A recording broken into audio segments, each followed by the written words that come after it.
yang sakit diabetes atau gula darah tinggi itu persepsinya apa sih? Masalahnya terlalu banyak makan gula gitu ya. Akhirnya saya sakit diabetes. Itu salah. Salah.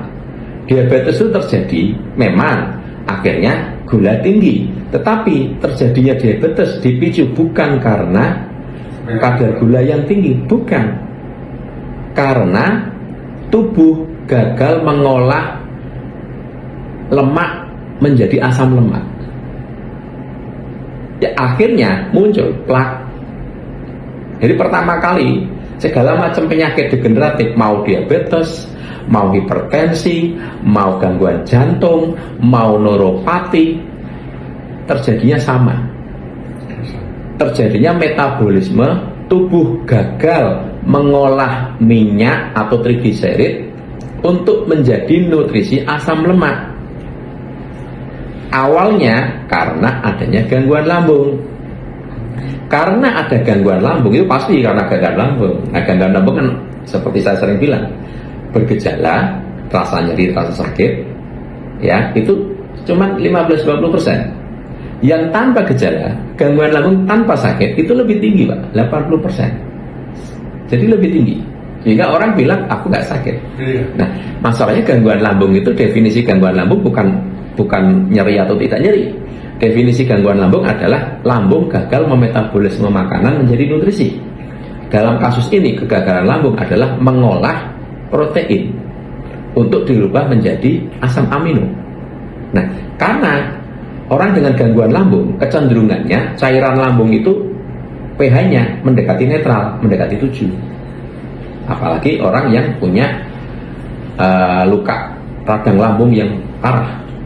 Ya, pokoknya intinya kalau orang dengan gangguan lambung itu cairan lambungnya menuju netral.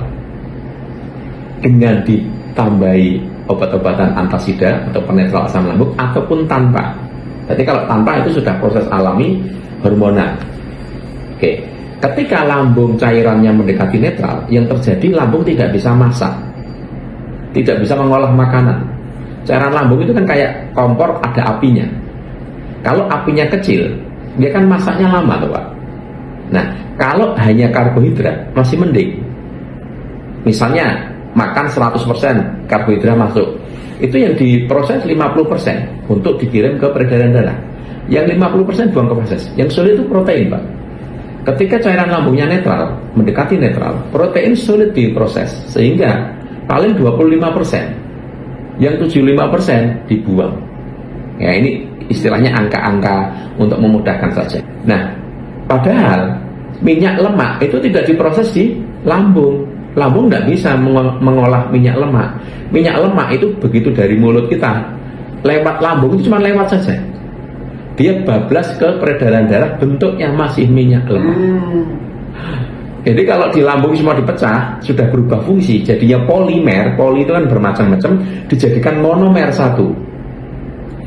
Karbohidrat monomernya glukosa. Protein polimer dirubah menjadi asam amino. Minyak trigliserid, lemak trigliserid itu polimer. Ke lambung itu lewat tok, ke darah tetap bentuknya polimer. Masih minyak. Cuman minyaknya disalut sama kilomikron, jadi bentuknya kayak klepon, ngerti ya? Tapi bentuk minyak masih utuh bentuk minyak. Nah, minyak itu pemecahannya ada di darah, di peredaran darah. Yang memecah minyak adalah enzim lipase.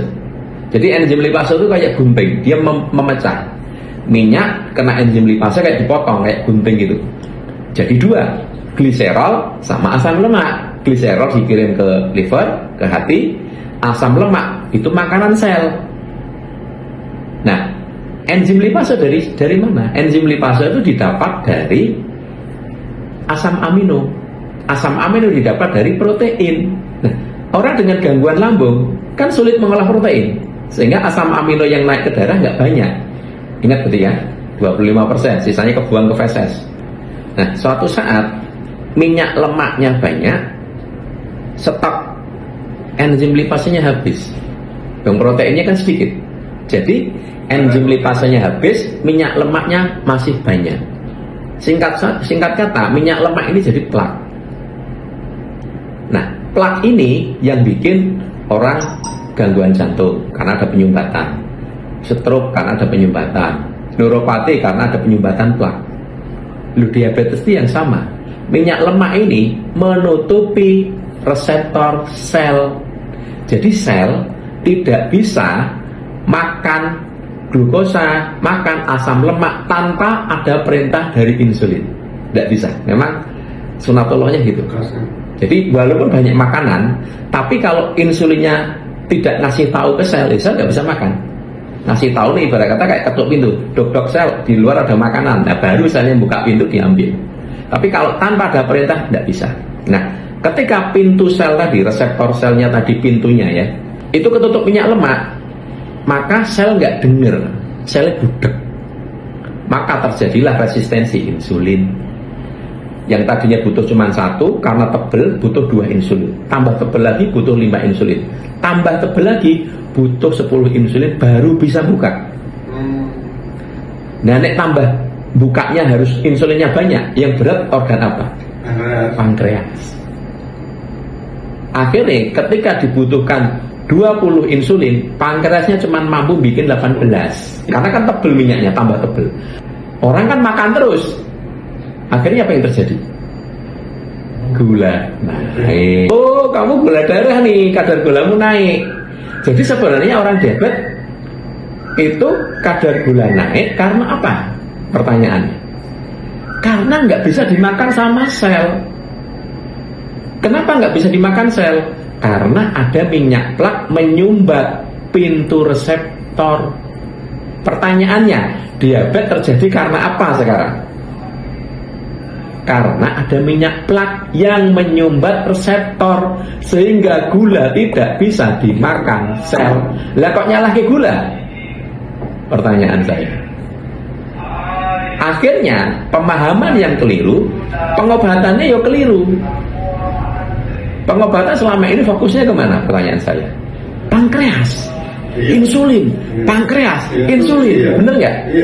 Pankreasnya nggak bisa menghasilkan insulin, pankreas dikasih pemacu, dipicu, dipaksa, akhirnya menghasilkan insulin lagi, betul kan? Ya, tetapi kan hanya berapa tahun saja, masing-masing orang memang beda, bisa lama juga, tapi endingnya pankreas yang dipaksa ada titik bahwa pankreas itu sudah tidak mampu lagi nanti. Akhirnya ketika minum obat, pankreas sudah nggak ngefek. Titik itu akan datang. Kapan? Ya tidak tahu. Kenapa? Plaknya tambah tebel, minyak lemaknya nggak dibenerin, lambungnya nggak dibenerin.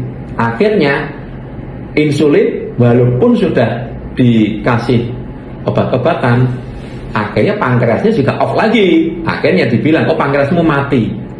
Nek pankreas mati, akhirnya apa? Masuk cairan dari luar. Bisa buka lagi. Tapi dosisnya tambah naik. Sekarang pertanyaan saya kembali. Orang diabetes karena glukosa atau karena minyak lemak? Masalahnya, dasarnya. Ayo, pahami itu. Ngertinya kan karena glukosa. Salah. Glukosa itu korban. Apakah karena pankreas? Salah. Pankreas juga korban. Nah, kalau mengobatinya salah paham, bisa sembuh nggak? Ya nggak bisa, wong salah diobati, sing diobati pankreas, bukan diobati deh, dipaksa, dipicu, digantikan. Ya nggak bisa. Mulanya kalau pengobatannya nggak tepat harus minum obat seumur hidup. Akhirnya bahwa diabetes tidak bisa sembuh. Makanya kalau mau menyembuhkan diabetes, ya minyak lemaknya dibenerin, plaknya dibenerin. Caranya lambungnya dibenerin dulu sehingga tidak terjadi plak yang baru. Plak yang ada sudah telanjang di darah diurai supaya plaknya hilang. Loh, kalau plaknya hilang, pintu reseptor selnya bersih lagi nggak? Kalau bersih lagi, butuh insulin banyak nggak untuk buka? Nggak butuh. Akhirnya pankreas nanti juga dibenerin. Pankreas akhirnya hidup lagi. Dia ringan karena cuma untuk buka insulin cuma butuh satu, happy pankreasnya. Nah, itulah pengobatan diabetes yang betul itu dari situ.